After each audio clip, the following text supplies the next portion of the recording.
라는 동네에 혼인잔치가 있어서 예수님과 그의 어머니 또 그의 제자들도 함께 초대를 받았다고 기록하고 있습니다. 아마 가까운 가족 또는 친척의 결혼식이었을 가능성이 많습니다. 그런데 결혼식 잔치 도중에 포도주가 떨어졌다 그랬습니다. 이 당시 유대 사회에 이 결혼식 포도주가 떨어졌다는 것은 손님들에 대한 엄청난 결례이고, 그리고 주인으로서는 정말 당황스럽고 또 수치스러운 그런 부끄러운 사건이 아닐 수가 없었습니다. 이때 예수님의 어머니가 예수님께 이 사실을 알렸고, 예수님은 그 말씀을 들었을 때 뭔가 부탁을 받고 이렇게 말씀하십니다. 여자여, 나와 무슨 상관이 있나이까? 내 때가 아직 이르지 못하였나이다. 아주 의미심장한, 좀 어려운, 어떻게 겉으로 들으면은 좀 불경스럽고 부모를 대하는 모습이 좀 겸손하지 못한 것 같기도 한, 또는 이런 어렵고 난처한 형편에 처해 있는 사람에 대해서 너무 냉정하지 않나 하는 생각이 들 수 있는 그런 표현을 라고 할 수 있는데, 이 말은 우선 예수님께서 여자와 당신과 나 무슨 상관이 있습니까? 이 말은 당신과 나는 아무 상관이 없습니다 하는 그런 말이라기보다는 자신이 마리아의 아들로서가 아니라 하나님의 아들로서 이 땅에 하나님의 뜻을 행하러 오셨다 하는 강한 자기 정체성에 대한 예수님의 말씀이었다는 것을 먼저 이해할 필요가 있겠고, 또 한 가지는 내 때가 이르지 못하였다 하는 표현은 예수님이 말씀하시는 때는 늘 자신의 죽으심과 부활에 대한 말씀이었기 때문에 아직 그 때가 이르지 못하였다. 다시 말하면 메시아로서 해야 될 일이 있고 하지 말아야 될 일이 있고, 또 메시아로서 해야 될 일을 할 때가 있다. 그런 점에서 지금 오늘 이 포도주가 떨어진 난처한 집에 내가 도움을 주는 것이 나쁘지는 않지만 이것이 과연 하나님의 뜻을 이루는 것과 관련이 있는가 하는 그런 의문을 제기하셨다, 이렇게 볼 수가 있겠습니다. 오늘 저는 이 본문 말씀을 통해서 물로 포도주를 만드신 기적의 의미를 한 5가지 말씀을 드리려고 하는데, 제목이 너무 평범하지 않습니까? 물로 포도주를 만드신 기적의 의미. 그래서 제가 이 설교를 준비하면서 제일 좋은 의미를 하나 제목을 만들고 싶은데 좀 어려웠습니다. 여러분 설교 다 끝나고 난 뒤에 오늘 설교 중에서 4개 가장 참 와닿았던 표현이 있어서 그걸 제목으로 한번 바꿔보실 수 있으면 나중에 저한테 이렇게 문자로 보내주시면 커피 한 잔 제가 대접하겠습니다. 첫 번째 의미, 오늘 첫 번째 숫자와 관련된 이 기적의 의미를 한번 보겠습니다. 성경 2장 1절은 사흘 되던 날 하고 그 일어난 날짜를 소개하고 있습니다. 요한복음 1장 29절, 35절, 43절에 보면 요한복음의 특이한 기법 중에 하나가 이튿날, 이튿날, 이튿날이라는 날짜에 대한 그 용어가 나오는데, 물론 이 이튿날이라는 것은 오늘, 그 다음날 이런 의미가 아니라 어떤 한 사건마다 하나님께서 예수님이 누구신지를 알리시기 위해서 일어났던 일들을 날 단위로 이렇게 표현한 구절이 나옵니다. 그러면 이제 오늘 이 가나 혼인잔치도 그냥 이튿날 해도 괜찮습니다. 어차피 이건 날짜 개념이 아니니까. 그런데 요한은 이 기적만큼은 사흘 되던 날이라고 3일째라는 날로 이렇게 말하고 있습니다. 그 언제부터 3일 되는 날인지 알 수도 없습니다. 그래서 오늘 저는 이 사흘 되던 날에 일어났다고 요한이 굳이 그 날짜를 다른 기록과는 다르게 꼭 숫자를 밝힌 것에 대한 2가지 의미를 좀 살펴보면 나름대로 큰 의미가 있다고 생각이 됩니다. 첫 번째, 43절이 있는 이 이튿날 다음으로부터 3일 되는 날로 하면은 43절에 나오는 이튿날이 3일째가 되는 날이니까 요한복음 기록 순서는 그렇습니다. 그러다 오늘 가나 혼인잔치는 그로부터 3일 뒤인 6일째 일어났다고 말할 수 있습니다. 여러분, 요한복음은 천지창조나 창세기의 창조 기사를 기본으로 해가지고 썼다는 것을 우리가 어느 정도 알고 있죠. 태초에 말씀이 계시니라, 이 창세기 용어를, 창조 용어를 요한은 많이 사용을 했습니다. 그렇게 볼 때에 창조 사건과 관련된 6일 사건은 어떤 날입니까? 아담과 하와를 창조하신 날이고, 이걸 조금 재미있는 표현으로 하면은 아담과 하와의 결혼식 날입니다. 그렇죠? 하나님께 두 사람을 한 부부로 만드신 날입니다. 만약에 요한이 말하는 이 사흘 되던 날이라는 것이 43절의 날로부터 3일인 6일째 일어난 일이라고 한다면 천지창조나 창세기 기사를 가지고 요한복음을 기록한 그 기법으로 볼 때에 이날은 아담 하와의 결혼과 관련된 날로 보는 것도 굉장히 재미있는 분석 중에 하나겠다 생각을 해봅니다. 그래서 하나님께서는 오늘 이 가나 혼인잔치의 이야기를 가지고 과거의 첫 번째 결혼식이었던 아담과 하와의 그 결혼 장면과 가나 혼인잔치의 결혼 이야기를 이렇게 좀 중복시키고 대조를 하면서 예수님이 누구신가, 예수님이 왜 이 땅에 오셨는가, 자기 메시아로서의 첫 번째 사역이라고 하는 이 물로 포도주 만드신 사건을 결혼식과 관련해서 요한이 기록을 하고 있다고 충분히 짐작을 할 수가 있다 하는 것입니다. 이 말은 결국 예수님께서 이 땅에 메시아로 오신 사역이 결혼식을 위한 사역이다. 다시 말하면 하나님께서 우리에게 내가 너에게 장가들었다라고 말했습니다. 아담 하와의 결혼은 두 남녀의 결혼이라는 의미도 있지만 그 뒤에 있는 에베소에 나오는 이 하나님과 교회, 예수님과 교회의 결혼으로 비유할 때에 이 첫 번째 창조의 결혼은 하나님께서 인간과 결혼하시는, 하나님께서 우리를 자신의 신부로 맞이하시는 의미가 있다고 본다면 오늘 메시아로서의 최초의 기적이라고 할 수 있는 물로 포도주를 만들어지는 이 사건을 통해서 예수님은 자신의 메시아로서의 사역 중에 결혼 사역, 우리를 하나님의 새로운 신부로 만드시는 사역을 지금 하고 계시다라고 말씀을 할 수가 있겠습니다. 실제로 이 요한의 또 다른 성경인 요한계시록에서는 어린 양의 혼인잔치를 예수님의 마지막 사역의 장면으로 소개를 하고 있기도 하기 때문에 그렇습니다. 가만 보면 이제 이 성경은 결혼으로 끝나서 결혼으로 시작해서 결혼으로 끝난다 해도 과언이 아니죠. 창세기의 아담 하와의 결혼과 마지막 어린 양의 혼인잔치, 이렇게 오늘 그 사이에 오늘 가나 혼인잔치가 가지고 있는 의미, 예수님의 메시아 사역, 예수님께서 우리를 구원하시는 구원 사역의 중요한 하나의 그 소재 중에 하나가 이 결혼식과 관련되어 있다 하는 것을 이 숫자에서 볼 수 있겠습니다. 두 번째는 3일이라는 숫자가 가지고 있는 예수님의 메시아 사역, 당연히 부활 사건입니다. 그래서 오늘 이건 창조 기사와 연관된 숫자, 두 번째는 예수님의 부활 사건과 연관된 숫자라고 말할 수가 있겠습니다. 사실 예수님의 이 부활 사건도 메시아로서 우리를 위한 구원자로서 오신 사역으로서는 새로운 창조, 재창조의 의미가 있습니다. 예수님이 죽으시고 부활하심으로 말미암아 정말 쓸모없는 우리들을 가치 있는 새로운 피조물로, 새로운 창조물로 바꾸어 주신 사건이 예수님 부활 사건인데, 오늘 이 한번 쓰고 버릴, 사람들의 손이나 발 씻는, 그래서 버려질 구정물과 같은 인생들인 우리들을 정말 가치 있는 음료수와 같은 이 포도주로, 정말 쓰레기와 같고 이 땅에 가치 없이 살다가 지옥에 갈 우리 인생들을 존귀한 하나님의 자녀로, 거룩한 하나님의 정말 어린 양의 신부로 우리를 새롭게 바꾸시는 그 의미가 오늘 이 물로 포도주를 만드신 사건, 어떤 일로부터 일어난 3일 후에 일어난 사건이다라고 말하면서 예수님의 부활 사건을 통해서 우리를 새로운 피조물로 만드시겠다 하는 그런 의도가 있는, 그래서 예수님께서 내 때가 이르지 아니하였다고 마치 거부할 듯 하시면서도 그 가정에 포도주를 채워주시는 것이 목적은 아니었겠지만 그 일을 통해서 실제적인 포도주를 통해 가지고 예수님께서 앞으로 메시아로서의 어떤 일을 할 것인가 하는 것을 구약에 있었던 이 결혼 이야기와 또 자신의 부활 이야기를 통해 가지고 마지막 혼인잔치까지를 이렇게 예수님께서 염두에 두고 일종의 퍼포먼스를 하셨다라고 볼 수가 있다고 생각을 해보았습니다. 두 번째는 오늘 이 사건은 그분이 바로 메시아다 하는 메시지가 있다 하는 것입니다.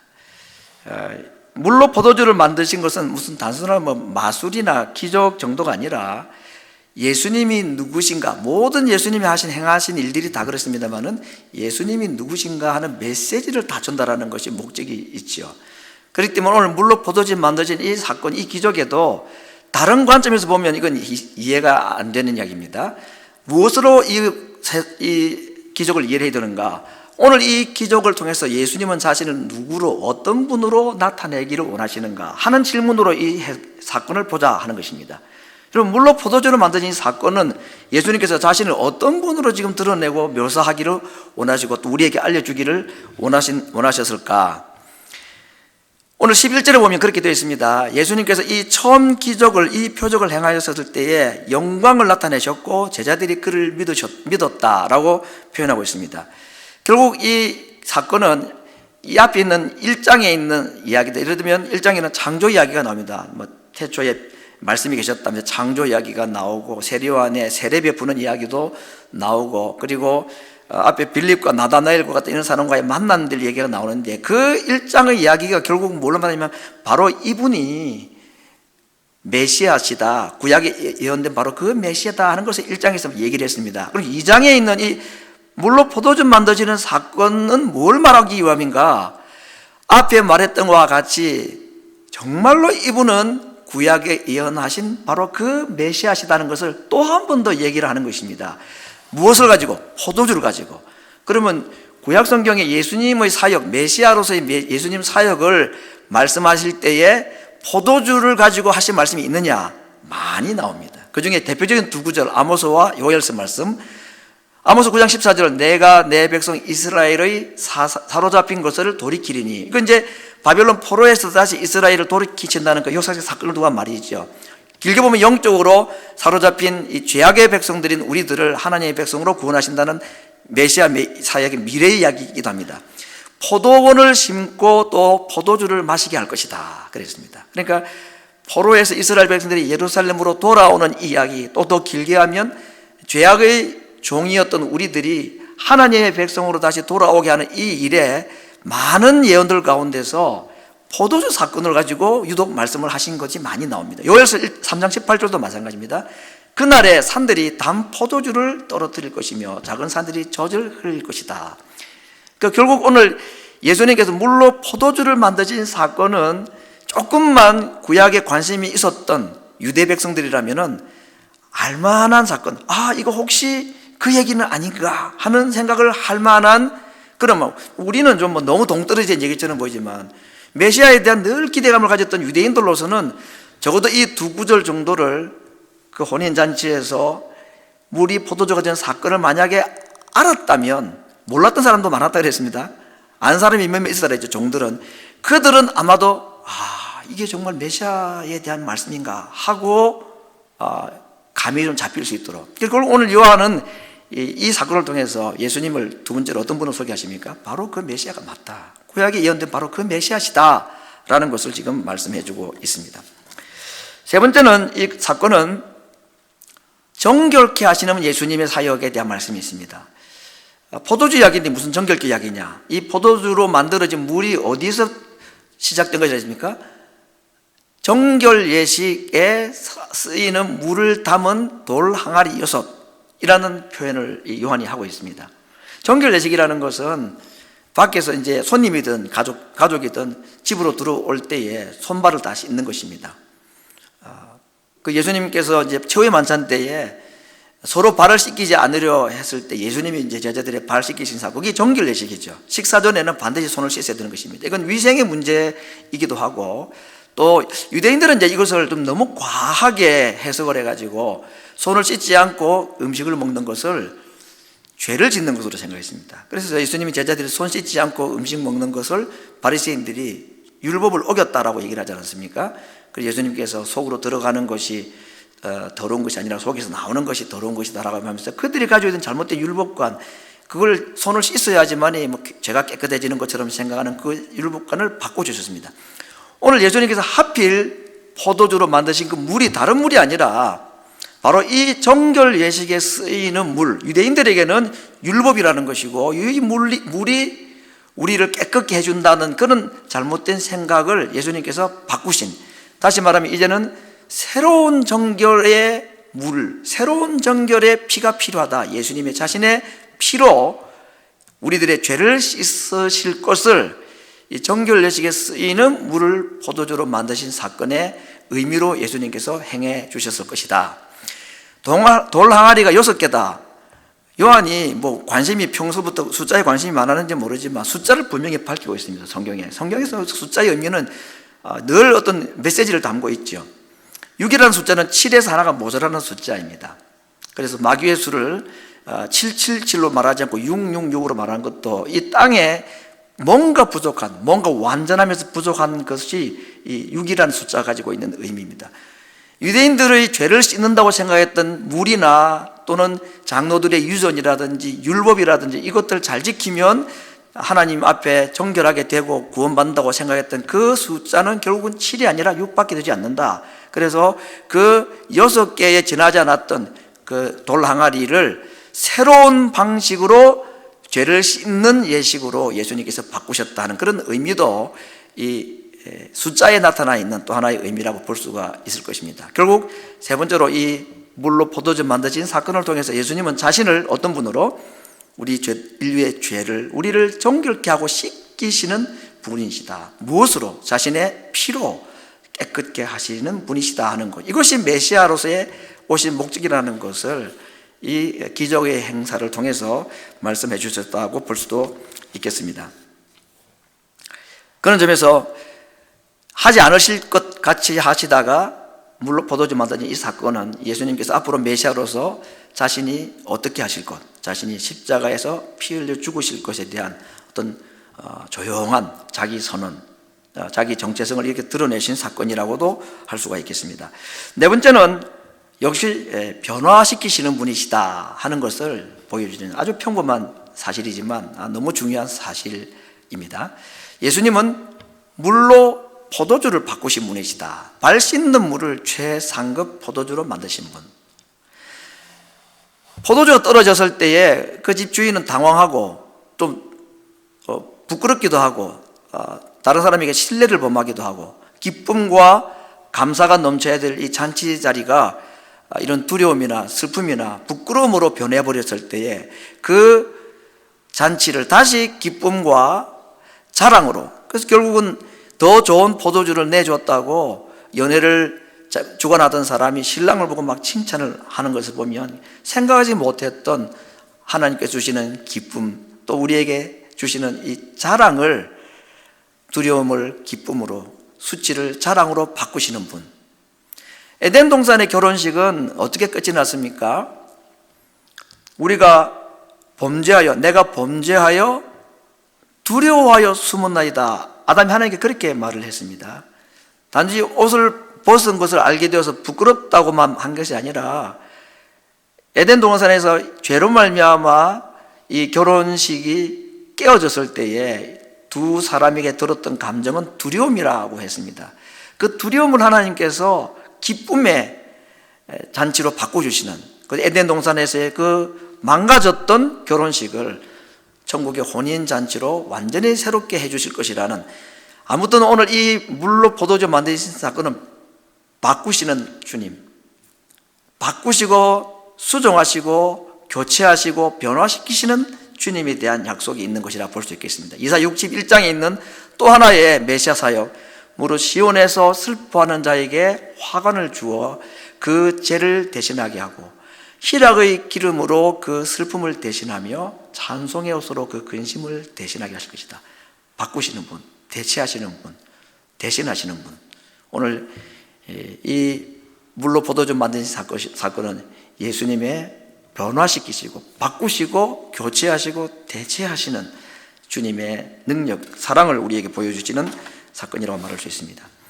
오늘 이 물로 포도주 만들어지는 사건, 2장에 나오는 이 사건 이후에 큰 두 가지의 또 기록이 나옵니다. 하나는 니고데모와의 만남의 이야기가 나옵니다. 유대 한 남자, 정통 유대인을 그 주님께서 다시 막 바꾸시죠. 그래서 결국은 그가 예수님의 제자가 되기도 하고 마지막 예수님의 시신을 안장하는 데까지 자기를 헌신하는 이야기가 바로 이 다음 사건 다음에 나오고, 그 다음에는 우리가 잘 아는 사마리아 여인, 우물가의 여인을 바꾸시는, 오늘 이 물로 포도주를 바꾸시는 이 사역을 시작으로 땅에 계신 동안에 예수님께서 계속해서 하기를 원하시고 앞으로 하실 일이 무엇이냐? 바꾸는 일을 할 것이다. 정말 부끄러운 삶을 살아가는 자들을 화려한 삶으로 바꿔줄 것이고, 쓸모없고 사람들에게 치탄받는 자들을 하나님께서 높이 세워주시는, 바꾸시는 사건, 죄 때문에 고민하고 이 땅에 어떤 어려움 때문에, 병 때문에 절망 가운데 있는, 심지어는 죽음의 문제까지 당해있던 모든 인류들에게 예수님께서 다가가시고 찾아가시고 그들을 만나주심으로 변화시키시고 바꾸시고 대체하고 교체하는 일을 하실 것이라는 것을 메시아로서의 첫 번째 사역을 통해서 물로 포도주를 만드시는 사건으로 유감없이 지금 선포하고 계시고, 그 약속을 이제는 바라보고 과연 정말 주님이 바꾸시고 변화시키시는 사역을 얼마나 앞으로 하게 하실 것인가 하는 것을 예고편으로 보입니다. 기대하시라, 짜자잔 하고 이렇게 보여주신 사건, 이것이 네 번째 의미라고 생각을 해보았습니다. 바울은 이 장면을 두고 말하기를 누구든지 그리스도 예수 안에 있으면 새로운 피조물이라, 이전 것은 지나갔으니 보라 새 것이 되었다. 정말 이전 것은 다 지나가고 주님 안에서 새롭게 되는, 쓸모없는 것이 정말 소중하고 요긴하고 가치 있는 것으로 바뀌는, 주님은 정말 이렇게 하실 수 있는 분이십니다. 주님은 없는 것을 있게 하시는, 무에서 유를 창조하신 분이기도 하지만 기존으로 있는 그 쓸모없고 가치 없는 것들을 요긴하고 소중하고 존귀한 것으로 바꾸실 수 있는 분, 창조자이시기 때문에 고치실 수 있는 분이시고 창조하신 분이시기 때문에 바꾸실 수 있는 분, 우리가 믿는 주님은 그런 분이시다라고 요한은 우리에게 소개하고 있는 것입니다. 마지막 다섯 번째, 이 이야기는 우리에게 어떤 예수님을 소개합니까? 잔치하게 하시는 분입니다. 포도주, 특별히 혼인집의 포도주는 인생의 최고의 기쁨과 풍성함을 상징하는 것입니다. 제일 좋은 포도주를 무한 공급하는, 이것이 잔치집의 포도주입니다. 그러나 인생이 준비한 포도주는 언제든지 떨어질 날이 있다 하는 것이 오늘 이 가나 혼인 잔치집에서 일어나는 이야기가 던져주는 너무나 평범하지만 당연한, 너무나 명확한 사실입니다. 그렇습니다. 우리가 준비한 포도주는 언제든지 떨어질 날이 있습니다. 그리고 그것이 항상 우리에게 있는 것도 아니고, 그리고 우리에게 가장 큰 기쁨을 줄 것처럼 보이지만 그러지도 않다는 것입니다. 끊어지지 않은 포도주, 그리고 가장 최고의 포도주는, 가장 큰 기쁨은 예수님이 주시는 것이어야 된다.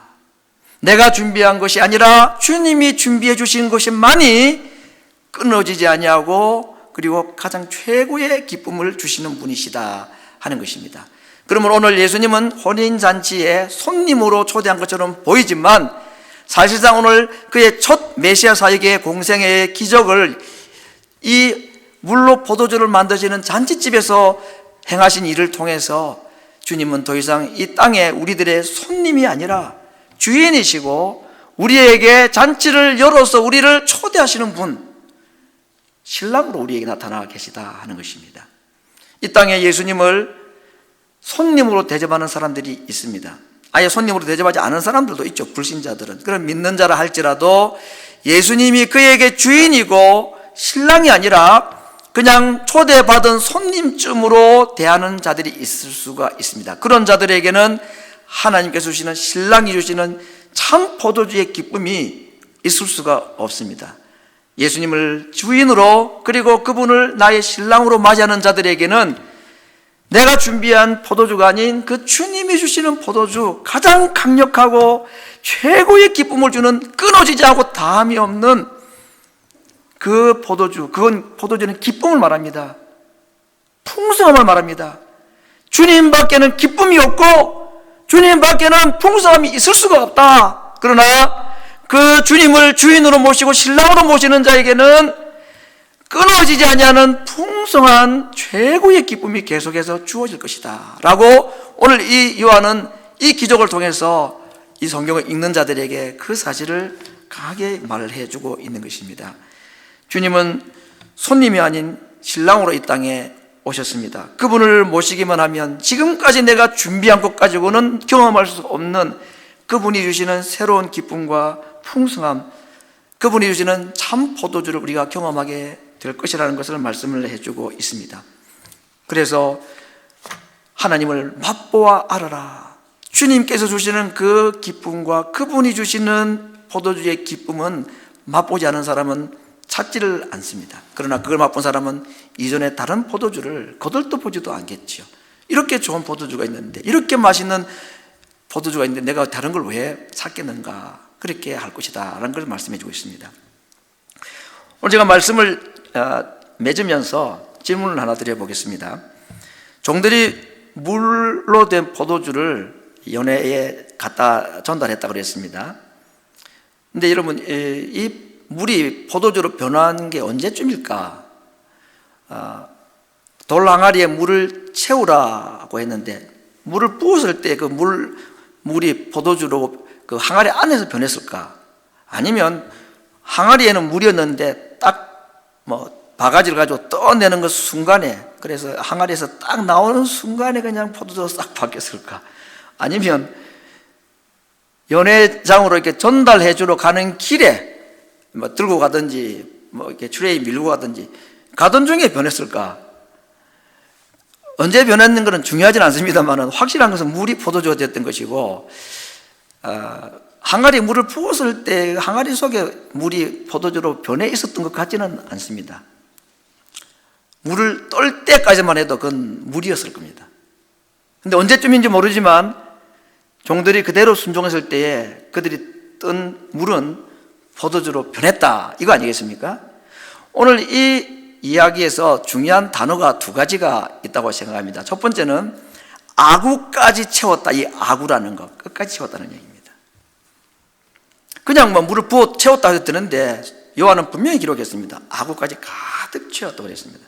종들이 예수님의 말씀에 순종을 할 때 무슨 뜻을 했을까요? 아니, 포도주 달라는데 이거 나갈 때 손님들 물 다시 발 씻을 물 주기 위함인가? 왜 물을 갖다 부으러 가지? 그 순종했습니다. 그것도 아구까지 가득 채웠습니다. 그 다음에 갖다 떠서 주라 할 때, 아니, 물을 왜 갖다 주라 그러지? 그러나 그들은 이유를 묻지 않고 순종했을 때에 그 일이 자기들에게 어떤 결과가 나타나는지를 그들이 보았습니다. 오늘 성경은 분명히 말하고 있습니다. 아구까지 채웠다, 떴다 그랬습니다. 떴다. 떠서 어떻게 하려고요? 물을 떠서 어떻게 하겠단 말입니까? 떠냈던 것입니다. 왜 붓고 왜 떠냈습니까?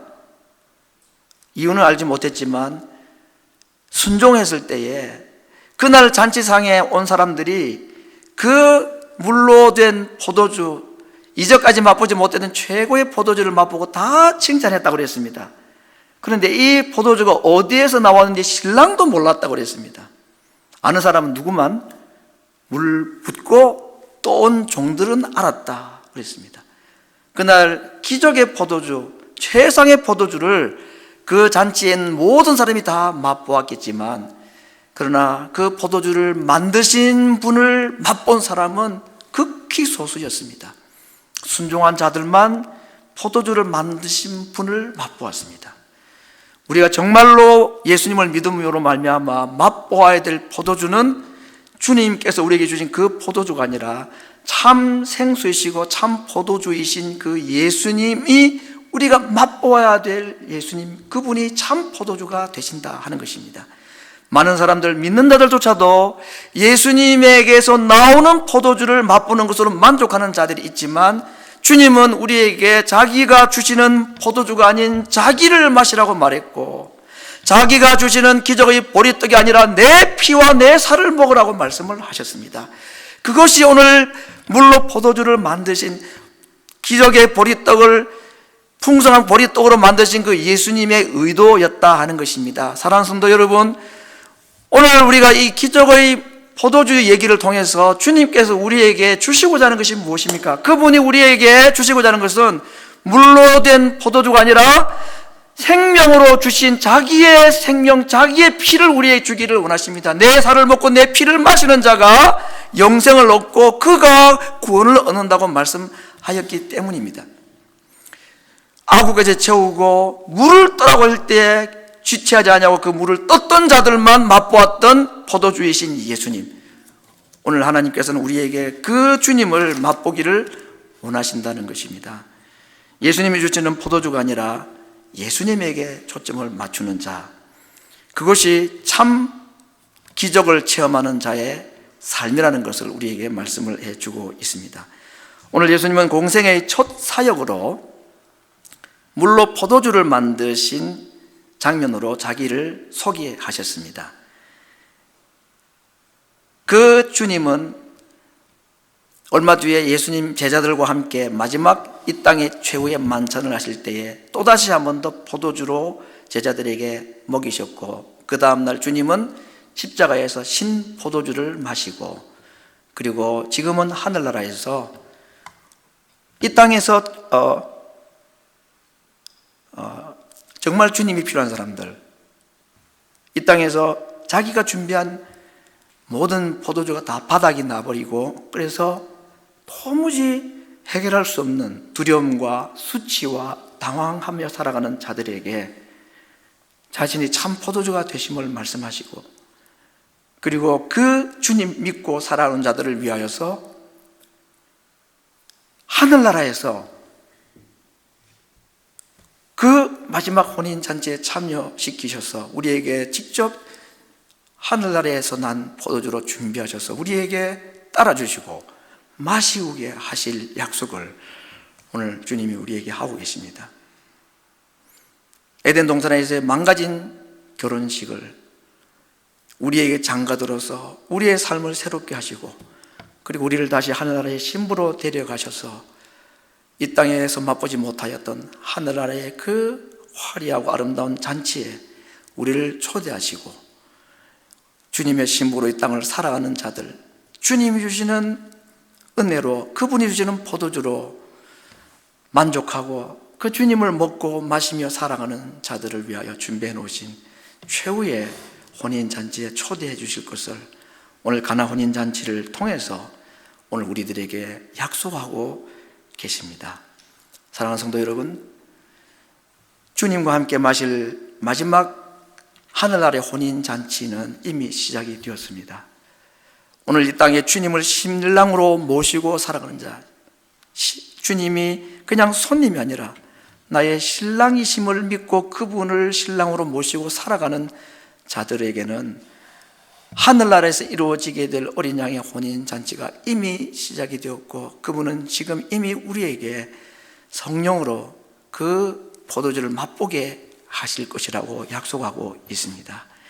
환난이 많고 내가 준비한 것이 다 끊어져 버리고 두려움과 수치와 불안으로 살아가야 될 수밖에 없는 인생들, 이렇게 살다가 결국은 지옥 갈 인생들을 위하여 자신의 죽으심으로 자신의 피로 만드신 새 포도주로 우리를 마시우고 목마름이 없이 이 갈증 많은 이 땅을 살아가고 결국 주님 주시는 힘으로 이겨낸 자들이 하늘나라에 들어갔을 때에 그분이 준비하신 새로운 마지막 최후의 혼인잔치에 우리를 초대하실 그 놀라운 약속을 오늘 가나 혼인잔치를 통해서 오늘 이 땅에 있는 모든 자들에게 약속하고 계십니다. 주님의 신부로 초대받은 우리들, 그분을 우리의 생수로 영원한 생명의 떡으로 모시고 저 하늘나라에서 그분이 베풀어 주실 마지막 혼인잔치에 참여하기까지 주님 주시는 생수로, 주님 주시는 생명의 떡으로 살아가는, 넉넉히 공급하시고 필요할 때마다 우리에게 변하지 아니하고 영원토록 변하지 않고 영원히 가라지 아니하는 생수로 공급하시는 은혜를 맛보며 저 하늘나라까지 아름다운 신부의 모습으로 살아가는 주의 백성들이 되기를 간절히 바랍니다. 우리 같이 기도하겠습니다.